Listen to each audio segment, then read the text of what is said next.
Capítulo 4. La práctica del amor. Habiendo examinado ya el aspecto teórico del arte de amar, nos enfrentamos ahora con un problema mucho más difícil, el de la práctica del arte de amar. ¿Se puede aprender algo acerca de la práctica de un arte, excepto practicándolo? La dificultad del problema se ve aumentada por el hecho de que la mayoría de la gente de hoy en día, y por lo tanto muchos de los lectores de este libro, es para recibir recetas de tipo cómo debe usted hacerlo. Y eso significa, en nuestro caso, que se les enseña a amar. Mucho me temo que quien comience este último capítulo con tales esperanzas resultará sumamente decepcionado. Amar es una experiencia personal que solo podemos tener por y para nosotros mismos. En realidad, prácticamente no existe nadie que no haya tenido esa experiencia, por lo menos en una forma rudimentaria, cuando niño, adolescente o adulto. Lo que un examen de la práctica del amor puede hacer es considerar las premisas del arte de amar, los enfoques, por así decirlo, de la cuestión y la práctica de esas premisas y esos enfoques. Los pasos hacia la meta solo pueden darlo uno mismo, y el examen concluye antes de que se le dé el paso decisivo. Sin embargo, creo que el examen de los enfoques puede resultar útil para el dominio del arte, por lo menos para quienes han dejado de esperar recetas. La práctica de cualquier arte tiene ciertos requisitos generales, independientes por completo de que el arte en cuestión sea la carpintería, la medicina o el arte de amar. En primer lugar, la práctica de un arte requiere disciplina. Nunca haré nada bien si no lo hago de una manera disciplinada. Cualquier cosa que haga solo porque estoy en el estado de ánimo apropiado puede constituir un hobby, agradable o entretenido, mas nunca llegaré a ser maestro en ese arte. Pero el problema no consiste únicamente en la disciplina relativa a la práctica de un arte particular.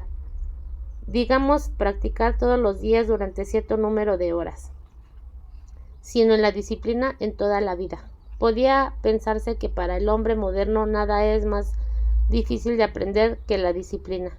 ¿Acaso no pasan 8 horas diarias de manera sumamente disciplinada en un trabajo donde impera una estricta rutina?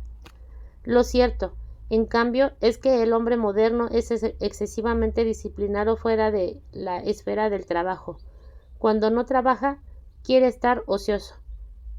Hará ganear o, para usar una palabra más agradable, relajarse.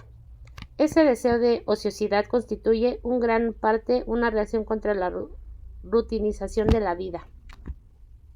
Precisamente porque el hombre está obligado durante 8 horas diarias a gastar su energía con fines ajenos en forma que no le son propias, sino prescritas por el ritmo del trabajo, se revela y su rebeldía toma la forma de una complacencia infantil para consigo mismo.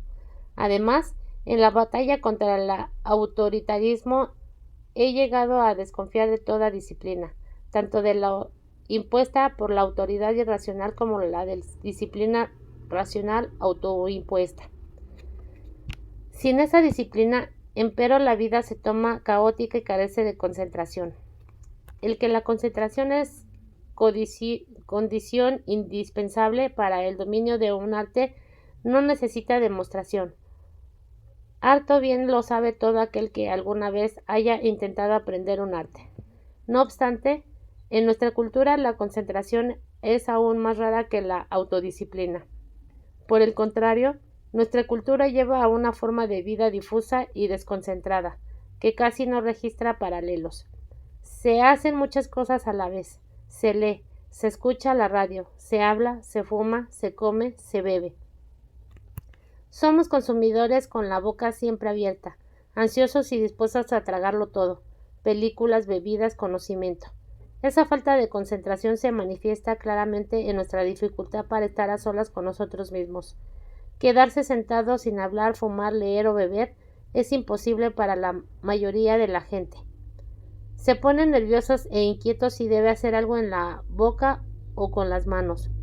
Fumar es uno de los síntomas de la falta de concentración. Ocupa la mano, la boca, los ojos y la nariz. Un tercer factor es la paciencia. Repetimos que quien haya tratado alguna vez de dominar un arte sabe que la paciencia es necesaria para lograr cualquier cosa. Si aspiramos a obtener resultados rápidos, nunca aprendemos un arte. Para el hombre moderno, sin embargo, es tan difícil practicar la paciencia como la disciplina y la concentración. Todo nuestro sistema industrial alienta precisamente lo contrario, la rapidez. Todas nuestras máquinas están diseñadas para lograr rapidez. El coche y el aeroplano nos llevan rápidamente a destino, y cuando más rápido mejor. La máquina que puede producir la misma cantidad en la mitad de tiempo es muy superior a la más antigua y lenta. Naturalmente hay para ellos importantes razones económicas, pero al igual que tantos otros aspectos, los valores humanos están determinados por los valores económicos. Lo que es bueno para la máquina debe serlo para el hombre. Así dice la lógica. El hombre moderno piensa que pierde algo de tiempo cuando no actúa con rapidez. Sin embargo, no sabe qué hacer con el tiempo que gana, salvo matarlo. Finalmente, otra condición para aprender cualquier arte es tener una preocupación suprema por el dominio del arte. Si el arte no es algo de suprema importancia, el aprendiz jamás lo dominará. Seguirá siendo, en el mejor de los casos, un buen aficionado, pero nunca un maestro. Esta condición es tan necesaria para el arte de amar como para cualquier otro. Parece, sin embargo, que la proporción de afinados en el arte de amar no es notablemente mayor que en las otras artes. Un último punto se debe señalar con respecto a la condición generales para aprender un arte. No se empieza por aprender el arte directamente, sino en forma indirecta, por así decirlo. Se debe aprender un gran número de otras cosas que suelen no tener aparentemente ninguna relación con él, antes de comenzar con el arte mismo. Un aprendiz de carpintería comienza aprendiendo a cepillar la madera. Un aprendiz del arte de tocar el piano comienza por la práctica escalar. Un aprendiz del arte zen de la ballestería empieza haciendo ejercicios respiratorios. Si se aspira a ser un maestro en cualquier arte, toda la vida debe estar disciplinada a él, o por lo menos relacionada con él. La propia persona se convierte en instrumento en la práctica del arte y se debe mantener en buenas condiciones, según las funciones específicas que deba realizar. En lo que respecta al arte de amar, ello significa que quien aspira a convertirse en un maestro debe comenzar por practicar la disciplina, la concentración y la paciencia a través de todas las fases de su vida. ¿Cómo se practica la disciplina? Nuestros abuelos estarían en mejor condiciones para contestar esa pregunta. Recomendaban levantarse temprano, no entregarse a lujos innecesarios y trabajar mucho. Este tipo de disciplina tenía evidentes defectos. Era rígida y autoritaria, centrada alrededor de las virtudes de la frugalidad y el ahorro, y de muchos modos hostil a la vida. Pero en la reacción o tal tipo de disciplina hubo una creciente tendencia a sospechar de cualquier disciplina y a hacer de la disciplina y la perezosa complacencia en el resto de la propia existencia la contraparte que equilibraba la forma rutinada de vida impuesta durante 8 horas de trabajo. Levantarse a una hora regular, dedicar un tiempo regular durante el día a actividades tales como meditar, leer, escuchar música, caminar, no permitimos, por lo menos dentro de ciertos límites, actividades específicas, como novelas, políticas y películas, no comer ni beber demasiado. Son normas evidentes y rudimentarias. Sin embargo, es esencial que la disciplina no se practique como una regla impuesta desde afuera, sino que se convierta en una expresión de la propia voluntad, que se sienta como algo agradable y que uno se acostumbre lentamente a un tipo de conducta que puede llegar a extrañar sin dejar de practicarla. Uno de los aspectos lamentables de nuestro concepto occidental de la disciplina, como de toda virtud, es que supone que su práctica debe ser algo penoso y solo si es penosa es buena. El Oriente ha reconocido hace mucho que lo que es bueno para el hombre, para su cuerpo y para su alma, también debe ser agradable, aunque al comienzo haya que superar algunas resistencias. La concentración es, con mucho, más difícil de practicar en nuestra cultura, en la que todo parece estar en contra de la capacidad de concentrarse. El paso más importante para llegar a concentrarse es aprender a estar solo con uno mismo sin leer, escuchar la radio, fumar o beber. Sin duda, ser capaz de concentrarse significa poder estar solo con uno mismo. Y esa habilidad es precisamente una condición para la capacidad de amar. Si estoy ligado a otra persona porque no puedo pararme sobre mis propios pies, ella puede ser algo así como un salvavidas. Pero no hay amor en tal relación, paradójicamente. La capacidad de estar solo es la condición indispensable para la capacidad de amar. Quien trate de estar solo consigo mismo descubrirá cuán difícil es. Comenzará a sentirse molesto, inquieto e incluso considerablemente angustiado. Se inclinará a racionalizar su deseo de no seguir adelante con esa práctica, pensando que no tiene ningún valor, que es tonta, que lleva demasiado tiempo, y así en adelante. Observará asimismo que llegan a su mente toda clase de pensamientos que lo dominan. Se encontrará pensando acerca de sus planes para el resto del día, o sobre alguna dificultad en el trabajo que debe realizar, o sobre lo que hará esa noche, o sobre cualquier cosa que le ocupe la mente, antes que permitir que esté vacía. Sería útil practicar unos pocos ejercicios simples como, por ejemplo, sentarse en una posición relajada, ni totalmente flojo ni rígido, cerrar los ojos y tratar de ver una pantalla blanca frente a los ojos, tratando de alejarse todas las imágenes y los pensamientos que interfieran luego de intentar seguir la propia respiración. No pensar en ella ni forzarla, sino seguirla, y al hacerlo, percibirla. Tratar de, además de lograr una sensación de yo, mí mismo, como centro de mis poderes, como creador de mi mundo. Habrá quien realice tal ejercicio de concentración por lo menos todas las mañanas durante 20 minutos. Y si es posible, más tiempo, todas las noches antes de acostarse. Además, esos ejercicios hay que aprender a concentrarse en todo lo que uno hace, sea escuchar música, leer un libro, hablar con una persona, contemplar un paisaje. En ese momento, la actividad debe ser lo único que cuenta, aquello a lo que uno se entrega por completo. Si uno está concentrado poco importa que esté haciendo. Las cosas importantes, tanto como las insignificantes, toman una nueva dimensión de la realidad, porque está llena de la propia atención. Aprender a concentrarse requiere evitar la medida de lo posible las conversaciones triviales, esto es, la conversación que no es genuina. Si dos personas hablan acerca del crecimiento de un árbol que ambas conocen, el gusto del plan se acaba de comer juntas o de una experiencia común en el trabajo. Tal conversación puede ser pertinente siempre y cuando experimenten lo que hablan y no se refieran a ese tema de una manera abstracta. Por otro lado, una conversación puede referirse a cuestiones religiosas o políticas y ser, no obstante, trivial. Ello ocurre cuando las dos personas hablan en clices, cuando no se sientan lo que dicen. Debo agregar aquí que, así como le importa evitar la conversación trivial, importa también evitar las malas compañías. Por malas compañías no entiendo solo gente viciosa y destructiva, cuya órbita es venenosa y deprimente.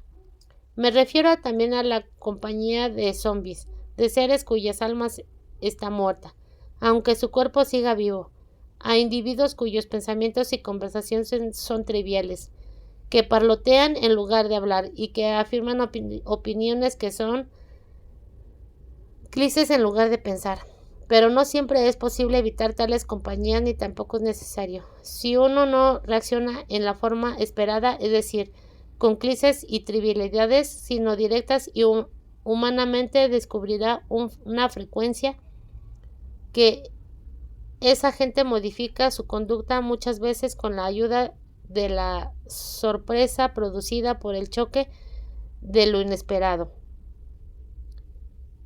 Concentrarse en la relación con otros significa fundamentalmente poder escuchar. La mayoría de la gente oye a los demás y aún de consejos sin escuchar realmente. No toman en serio las palabras de la otra persona y tampoco les importa demasiado sus propias respuestas. Resultado de ello, la conversación las cansa. Se encuentra bajo la ilusión de que se sentirán aún más cansados si escucharan con concentración. Pero lo cierto es lo contrario. Cualquier actividad realizada en la forma concentrada tiene un efecto estimulante, aunque luego aparezca una sensación natural y benéfico. Cualquier actividad no concentrada, en cambio, causa somnolencia y al mismo tiempo hace difícil conciliar el sueño al final del día. Estar concentrado significa vivir plenamente en el presente, en el aquí y en el ahora, y no pensar en la tarea siguiente mientras estoy realizando otra. Es innecesario decir que la concentración debe ser sobre todo practicada por personas que se aman mutuamente. Deben aprender a estar el uno cerca del otro, sin escapar de las múltiples formas acostumbradas. El comienzo de la práctica de la concentración es difícil. Se tiene la impresión de que jamás se logrará la finalidad buscada. Ello implica evidentemente la necesidad de tener paciencia. Si uno no sabe que todo tiene su momento y quiere forzar las cosas, entonces es indudable que nunca logrará concentrarse.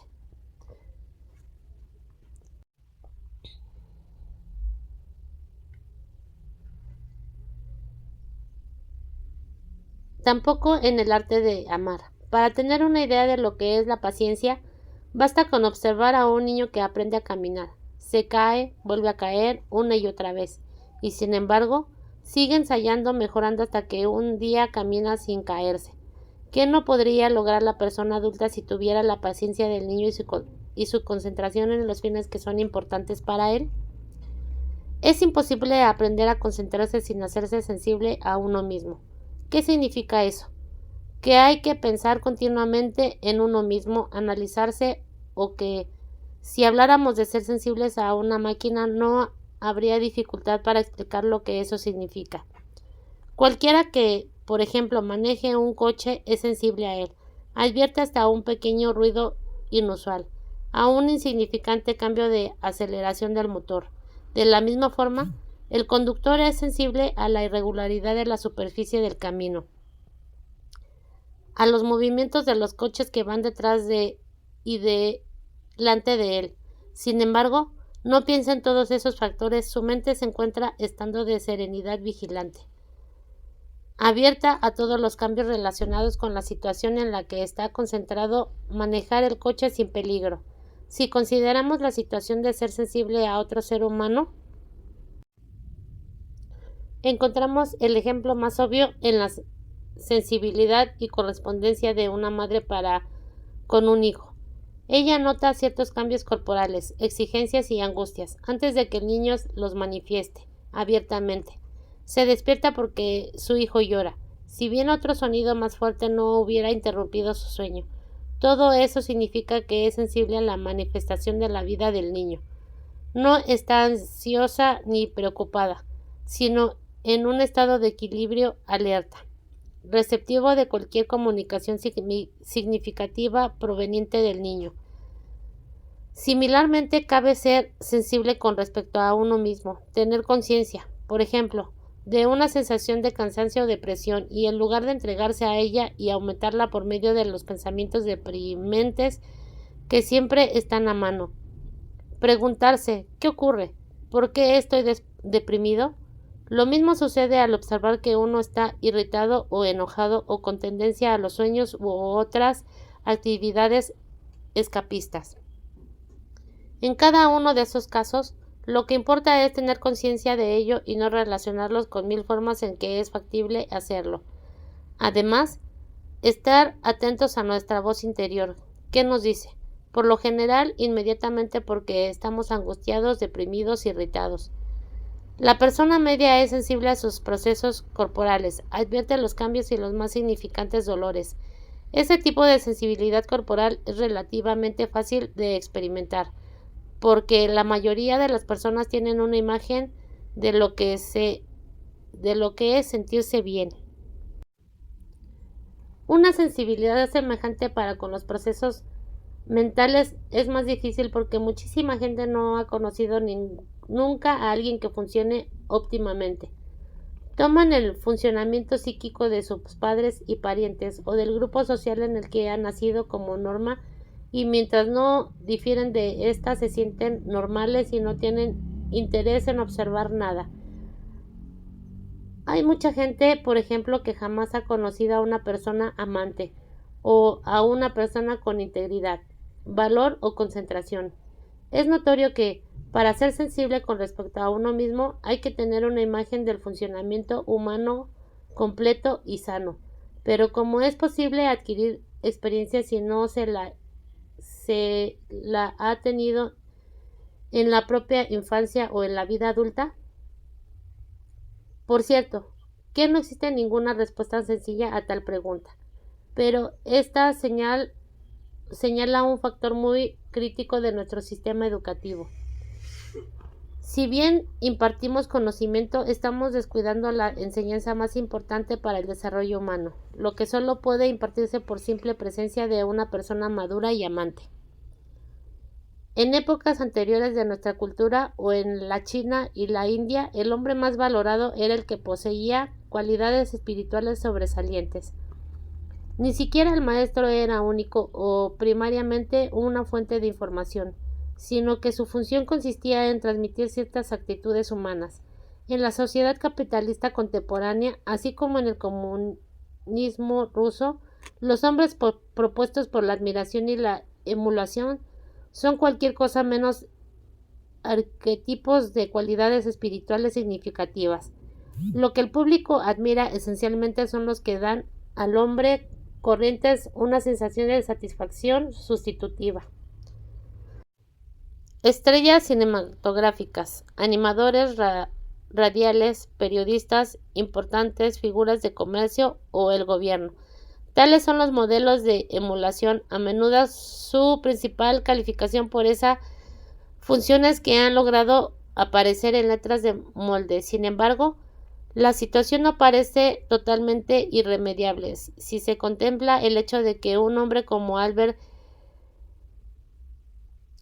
Schweitzer se haya hecho famoso en los Estados Unidos. Si se tienen en cuenta las múltiples posibilidades de familiarizar a nuestra juventud con personalidades históricas y contemporáneas, demuestran lo que los seres humanos pueden lograr como tales, y no como anfitriones, en el sentido más amplio de la palabra. Si se piensa en las grandes obras de la literatura y el arte de todas las épocas, parece que existe la posibilidad de crear una visión de un buen funcionamiento humano y por lo tanto una sensibilidad al mal funcionamiento.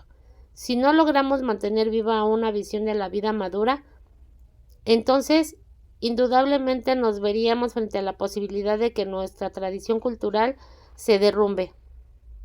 Esa tradición no se basa fundamentalmente en la transmisión de cierto tipo de conocimiento, sino en las ciertas clases de rasgos humanos. Si la generación siguiente deja de ver esos rasgos, se derrumbará una cultura de 5.000 años, aunque su conocimiento todo se transmita y se siga desarrollando. Hasta aquí me he referido a las condiciones para la práctica de cualquier arte. Examinaré ahora las cualidades de particular importancia para la capacidad de amar. De acuerdo con lo dicho sobre la naturaleza del amor, las condiciones fundamental para el logro del amor es la superación del propio narcisismo. En la orientación narcisista se experimenta como real como lo que existe en nuestro interior, mientras que los fenómenos del mundo exterior carecen de realidad de por sí y se experimentan solo desde el punto de vista de su utilidad o peligro para uno mismo. El polo opuesto del narcisismo es la objetividad, es la capacidad de ver a la gente y las cosas tal como son, objetivamente, y pueden separar esa imagen objetiva de la imagen formada por los propios deseos y temores. En todas las formas de la psicosis hay una incapacidad extrema para ser objetivo. Por el insano, la única realidad que existe es la que está dentro de él, la de sus temores y deseos. Ve el mundo exterior como símbolos de su mundo interior, como su creación, y todo procedemos de identidad de manera cuando soñamos. En el sueño producimos hechos, ponemos dramas en escenas, que constituye la expresión de nuestros anhelos y temores, aunque algunas veces también se demuestra instituciones y juicios, y mientras dormimos estamos convencidos de que el producto de nuestros sueños es tan real como la realidad que percibimos en el estado de vigilia. El insano o el soñador carece completamente de una visión objetiva del mundo exterior, pero todos nosotros somos o más o menos insanos, o estamos más o menos dormidos. Todos nosotros tenemos una visión no objetiva del mundo que está deformada por nuestra orientación narcisista. Es necesario dar ejemplo. Cualquiera puede encontrarlos fácilmente observándose a sí mismo, a su vecino y leyendo los diarios. Varían únicamente en el grado de formación narcisista de la realidad. Una mujer, por ejemplo, llama al médico diciendo que quiere visitarlo en su consultorio esa tarde. El médico responde que no tiene tiempo ese día, pero que puede atenderla al día siguiente. La respuesta de la mujer es: pero, doctor, vivo solo a 5 minutos de su consultorio. No puede entender la explicación del médico que a él no le ahorra tiempo que la distancia sea tan corta. Ella experimenta la situación narcisísticamente, puesto que ella ahorra tiempo. Él ahorra tiempo, para ella la única realidad es ella misma. Menos extremas, tal vez menos evidentes, son las formas tan comunes en las relaciones interpersonales. ¿Cuántos padres experimentan las relaciones del hijo en función de la obediencia, de lo que los complazca, les haga hacer un buen papel y así siguiendo, un lugar de percibir o interesarse por lo que el niño siente para y por sí mismo? ¿Cuántos esposos ven a sus mujeres como dominadoras porque su propia relación con su madre les hace interpretar cualquier demanda como una limitación de su libertad? ¿Cuántas esposas piensan que su marido son ineficaces o estúpidos porque no responden a la fantasía del espléndido caballero que construyeron en su infancia? En lo que a las naciones extranjeras atañe, la falta de objetividad es más que notoria. De un día para el otro, una nación pasa a ser considerada totalmente depravada y perversa, el tiempo que la propia nación representa todo lo que es bueno y notable. Toda acción del enemigo se juzga según una norma y toda acción propia según otra. Hasta la buena obra realizadas por el enemigo se consideran signos de una perversidad particular por la que se propone engañar a nuestro país y al mundo, en tanto que nuestras malas acciones son necesarias y encuentran justificación en las notables finalidades que sirven. Es indudable que si examinamos la relación entre las naciones, tanto como entre los individuos, llegamos a la conclusión de que la objetividad es la excepción, y lo corriente, una formación narcisista, es mayor o menor grado. La facultad de pensar objetivamente es la razón. La actitud emocional que corresponde a la razón es la humildad. Ser objetivo utiliza la propia razón. Solo es posible si se alcanza una actitud de humildad, si se ha emergido de los sueños de omnisciencia y omnipotencia de la infancia. En los términos de este análisis de la práctica del arte de amar, ello significa pues que el amor depende de la ausencia relativa del narcisismo. Requiere el desarrollo de humildad, objetividad y razón. Toda la vida debe estar dedicada a esa finalidad. La humildad y la objetividad son indivisibles. Tal como lo es el amor, no puede ser verdaderamente subjetivo con respecto a mi familia si no puedo serlo con un extraño, y viceversa. Si quiero aprender el arte de amar, debo esforzarme por ser objetivo en todas las situaciones y hacerme sensible a la situación frente a la que no soy objetivo. Debo tratar de ver la diferencia entre mi imagen de una persona y de una conducta, tal como resulta de la deformación narcisista, y la realidad de esa persona tal como existe independientemente de mis intereses, necesidades y temores. La adquisición de la capacidad de ser objetivo y de la razón representa la mitad del camino hacia el dominio del arte de amar, pero debe abarcar a todos los que están en contacto conmigo. Si alguien quiere reservar su objetividad por la persona amada y cree que no necesita de ella en su relación con el resto del mundo, pronto descubrirá que fracasa en ambos sentidos. La capacidad de amar depende de la propia capacidad para superar el narcisismo y la fijación incestuosa a la madre y al clan. Depende de nuestra capacidad de crecer, de desarrollar una orientación productiva en nuestra relación con el mundo y con nosotros mismos. Tal proceso de emergencia, de nacimiento, de despertar, necesita de una cualidad como condición necesaria: fe. La práctica del arte de amar requiere la práctica de la fe. ¿Qué es la fe? ¿Es la fe necesariamente una cuestión de creencia en Dios o de doctrina religiosa? Está inevitablemente en contraste u oposición con la razón y el pensamiento racional. Aunque empezar a comprender el problema de la fe es necesaria diferenciar la fe racional de la irracional. Al hablar de la fe irracional me refiero a la creencia en una persona o una idea que se basa en la sumisión a una autoridad irracional. Por el contrario, la fe racional es una convicción arraigada en la propia experiencia mental o afectiva. La fe racional no es primariamente una creencia en algo, sino la cualidad de certeza y firmeza que poseen nuestras convicciones. La fe es un rasgo caracterológico que penetra toda la personalidad y no una creencia específica.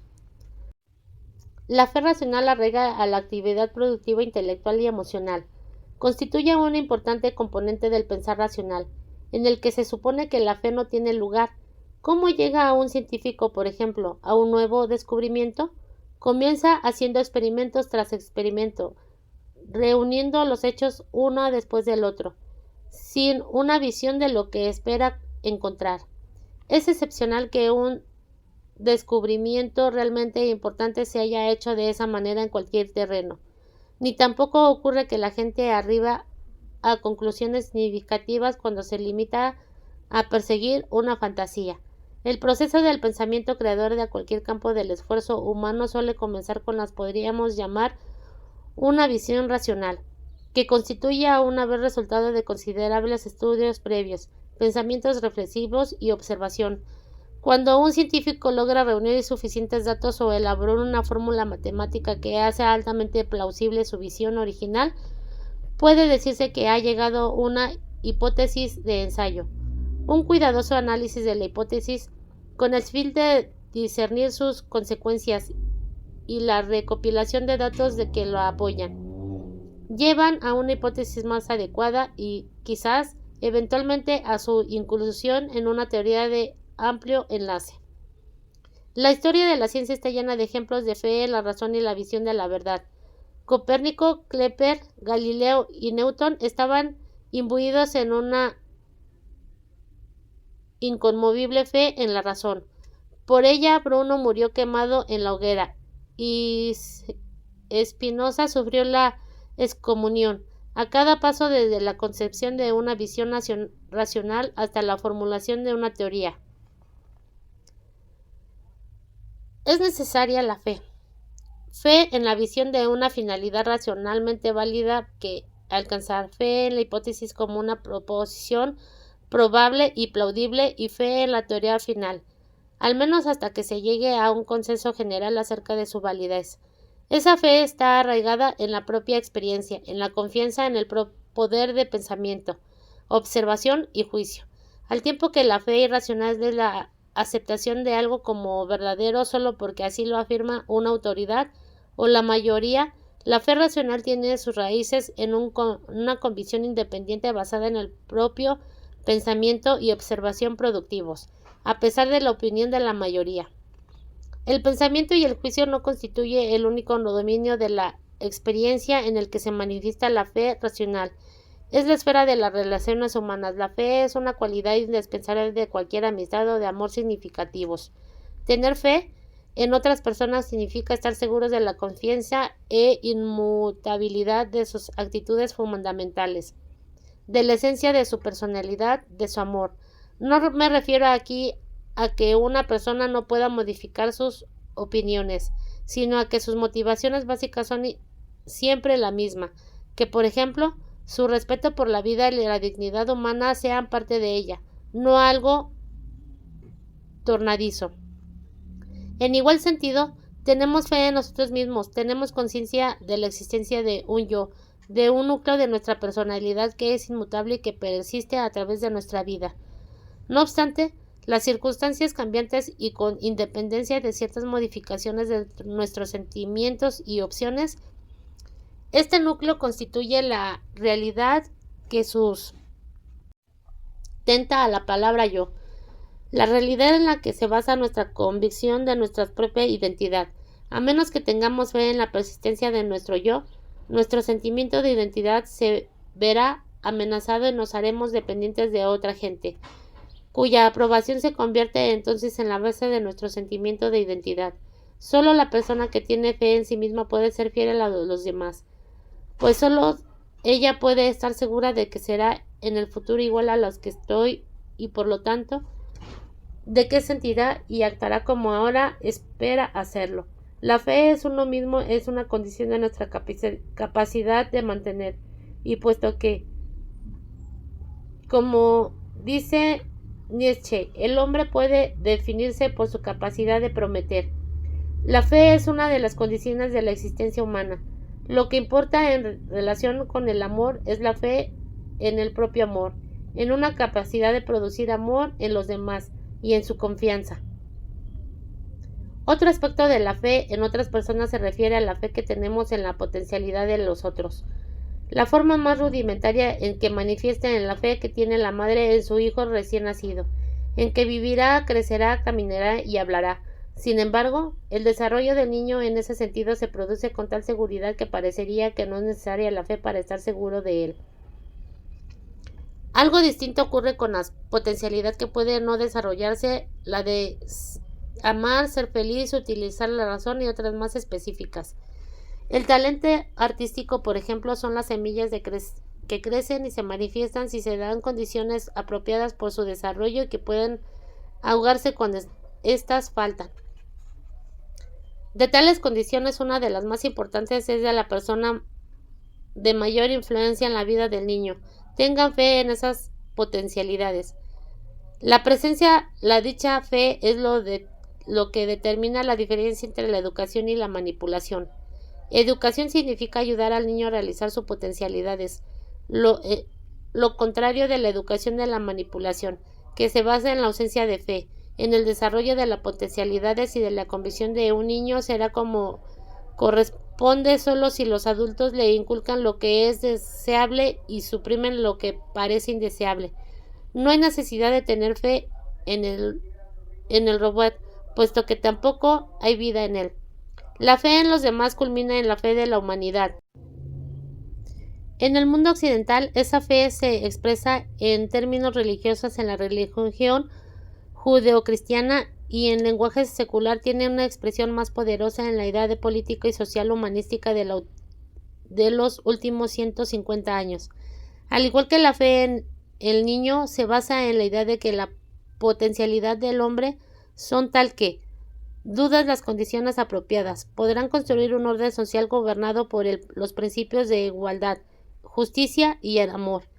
El hombre no ha logrado aún construir ese orden y por lo tanto la convicción de que puede hacerlo necesita fe, pero como toda fe racional, tampoco esa es una manera de expresión de deseo, sino que se basa en la evidencia de los logros del pasado de la raza humana y en la experiencia interior de cada individuo en su propia experiencia de la razón y el amor, mientras que la fe irracional arraiga a la sumisión y a un poder que se considera avasalladoramente poderoso, omnisapiente y omnipotente, y en la abdicación del poder y la fuerza propios, la fe racional se basa en la experiencia opuesta.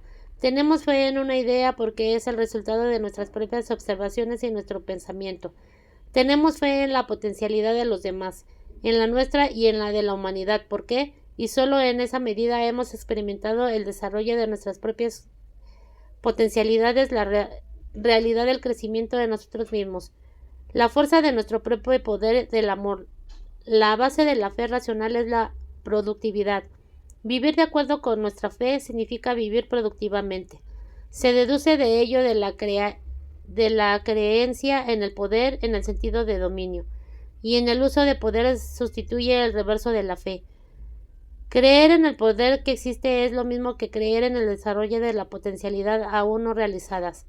Es una predicción del futuro basada únicamente en el presente manifiesto, pero resulta ser grave error de cálculo, profundamente irracional en el descuido de las potencialidades y el crecimiento humanos. No hay una fe racional en el poder, hay una sumisión a él o parte de quienes la tienen, el deseo de conservarlo. Si bien para muchos el poder es la más real de todas las cosas, la historia del hombre ha demostrado que es el más inestable de todos los logros humanos, debido a que la fe y el poder se excluyen mutuamente. Todos los sistemas religiosos y políticos que constituyeron originalmente sobre una fe racional se corrompieron y eventualmente pierden la fuerza que pueda quedarles si solo confían en el poder o se alían en él. Tener fe requiere coraje, la capacidad de correr un riesgo, la disposición a aceptar incluso el dolor y la desilusión. Quien insiste en la seguridad y la tranquilidad que como condiciones primarias de la vida no pueden tener fe. Quien se encierra en un sistema de defensa donde la distancia y la posesión constituyen los medios que dan seguridad, se convierte en un prisionero. Ser amado y amar requiere coraje, la valentía de atribuir a ciertos valores fundamental importancia y de dar salto y apostar todo a esos valores. Ese coraje es muy distinto a la de la valentía que me refiero. El famoso fanfarrón Mussolini, cuando utilizó el lema vivir peligrosamente, su tipo de coraje es el coraje del nihilismo. Está arraigado en una actitud destructiva hacia la vida. Es la voluntad de arriesgar la vida porque uno es incapaz de amarla.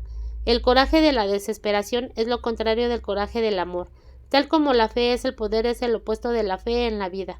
¿Hay algo que deba practicarse en relación con la fe y el valor? Indudablemente, la fe puede practicarse a cada momento. Requiere fe criar a un niño. Se necesita fe para dormirse, para comenzar cualquier tarea. Pero todos estamos acostumbrados a tener ese tipo de fe. Quien no lo posee, sufre enorme angustia por su hijo, por su insomnio o por su incapacidad para realizar cualquier trabajo productivo. O es suspicaz, se abstiene de acercarse a nadie, o es hipocondríaco o incapaz de hacer planes a largo plazo. Mantener la propia opinión sobre una persona, aunque la opinión pública o algún hecho imprevisto parezcan invadirlas, mantener las propias convicciones, aunque estos no sean populares, todo eso requiere fe y coraje. Tomar las dificultades, los reveses y penas de la vida como un desafío cuya superación nos hace más fuertes y no como un injusto castigo que no tendríamos que recibir nosotros. Requiere fe y coraje. La práctica de la fe y el valor comienza con los pequeños detalles de la vida diaria. El primer paso consiste en observar dónde se pierde la fe, analizar la racionalización que se usan para soslayar esa pérdida de fe, reconocer cuando se actúa cobardemente y cómo se racionaliza. Reconoce cómo cada traición a la fe nos debilita y cómo la mayor debilidad nos lleva a una nueva traición, y así en adelante. Es un círculo vicioso. Entonces reconoceremos también que mientras tenemos consistentemente no ser amados, el temor real, aunque habitualmente inconsciente, es el de amar. Amar significa prometerse sin garantía, entregarse totalmente con la esperanza de producir amor en la persona amada. El amor es un acto de fe, y quien tenga poca fe también tiene poco amor. ¿Es posible decir algo más acerca de la práctica de la fe?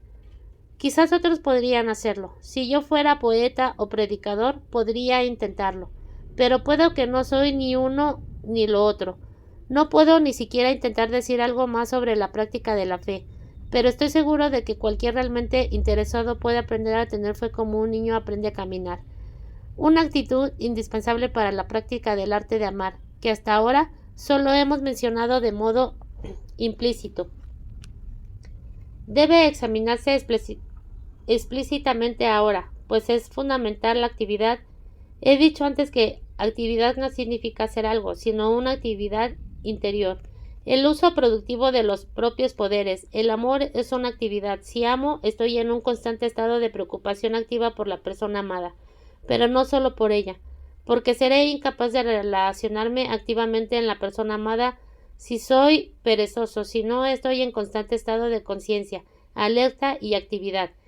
El dormir es la única situación apropiada para la inactividad. En el estado de vigilia no debe haber lugar para ella. La situación paradójica de la multitud de individuos hoy en día es que están semidormidos durante el día, semidespiertos cuando duermen o cuando quieren dormir. Estar plenamente despierto es la condición para no aburrirnos o aburrir a los demás. Y sin duda, no estar o no ser aburrido es una de las condiciones fundamentales para amar.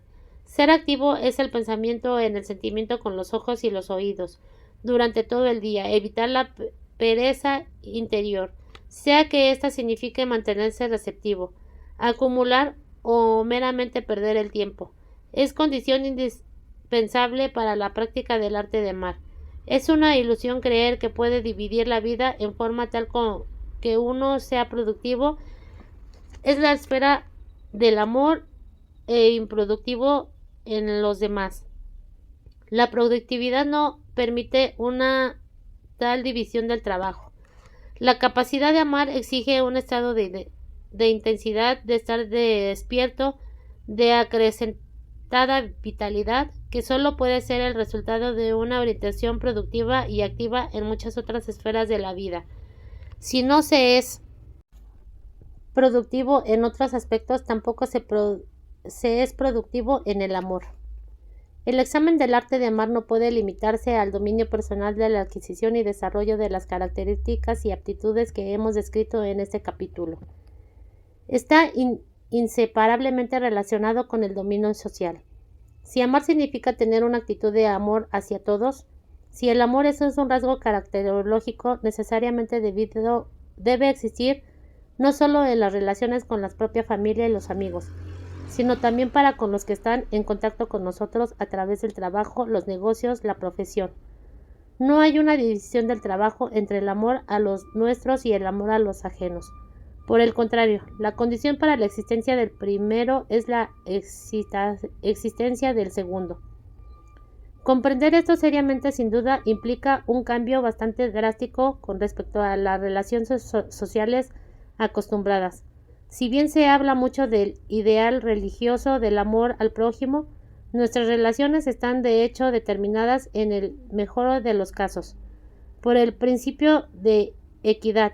Equidad significa no engañar ni hacer trampas en el intercambio del artículo y servicios, o en el intercambio de sentimientos. Te doy tanto como tú me das. Así en los bienes materiales como en el amor. Es la máxima ética predominante en la sociedad capitalista. Hasta podría decirse que el desarrollo de una ética de la equidad en la contribución ética particular de la sociedad capitalista. Las razones de tal situación radican en la naturaleza misma de la sociedad capitalista. En las sociedades precapitalistas, el intercambio de mercadería estaba determinada por la fuerza directa de la tradición o por las razones personales, amor o amistad. En el capitalismo, el factor que todo lo determina es el intercambio, es el mercado. Se trata del mercado de productos, del laboral o del servicio. Cada persona trueca lo que tiene para vender por lo que quiere conseguir en las condiciones del mercado, sin recurrir a la fuerza o al fraude. La ética de la equidad se presenta a confusiones con la ética de la regla dorada, la máxima: haz a los demás lo que quieres que te hicieran a ti. Puede interpretarse como equitativo de tu intercambio con los demás. pero en realidad se formuló originalmente como una versión popular de ama a tu prójimo como a ti mismo, bíblico. Por cierto, la norma judeocristiana de amor fraternal es totalmente diferente a la ética de la equidad. Significa amar al prójimo, es decir, sentirse responsable por él y uno con él, mientras que la ética equitativa significa no sentirse responsable y unido, sino distante y separado. Significa respetar los derechos del prójimo, pero no amarlo. No es un accidente el que la regla dorada se haya convertido en la más popular de las máximas religiosas actuales.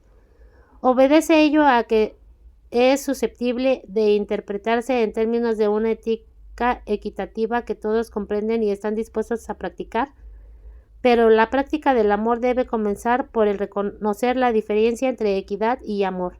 Aquí, sin embargo, surge un importante problema. Si toda nuestra organización social y económica está basada en el hecho de que cada uno trate de conseguir ventaja para sí mismo, si está regida por el principio del egoísmo atemporado solo el principio ético de equidad, ¿cómo es posible hacer negocios, actuar dentro de la estructura de la sociedad existente y al mismo tiempo practicar el amor? ¿No implica lo segundo renunciar a todas las preocupaciones seculares y compartir la vida de los más pobres? Los monjes cristianos y personales tales como Tolstoy, Albert Weister y Simone Weil han contemplado y resuelto este problema en forma radical. Otros comparten la opinión de que en nuestra sociedad existe una incompatibilidad básica entre el amor y la vida secular normal. Llegan a la conclusión de que hablan de amor en el presente solo significa participar en el fraude general. Sostiene que solo un mártir o un loco puede amar en el mundo actual y por lo tanto que todo examen del amor no es otra cosa que una prédica. Este respetable punto de vista se presenta fácilmente a una nacionalización del cinismo.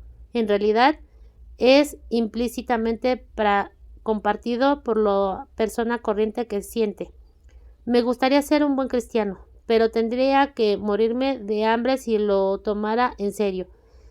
Este radicalismo resulta un nihilismo moral, tanto a pensadores radicales como la persona corriente con autómatas carentes de amor, y la única diferencia entre ellos consiste en que la segunda no tiene conciencia de serlo, mientras que los primeros conocen y reconocen la necesidad histórica de ese hecho. Tengo la convicción de que la respuesta de absoluta incompatibilidad del amor y la vida normal solo es correcta en un sentido abstracto. El principio sobre el que se basa la sociedad capitalista y el principio del amor no incompatible. Pero la sociedad moderna es su aspecto concreto en un fenómeno complejo. El verdadero de un artículo inútil, por ejemplo, no pueden operar económicamente sin mentir. Un obrero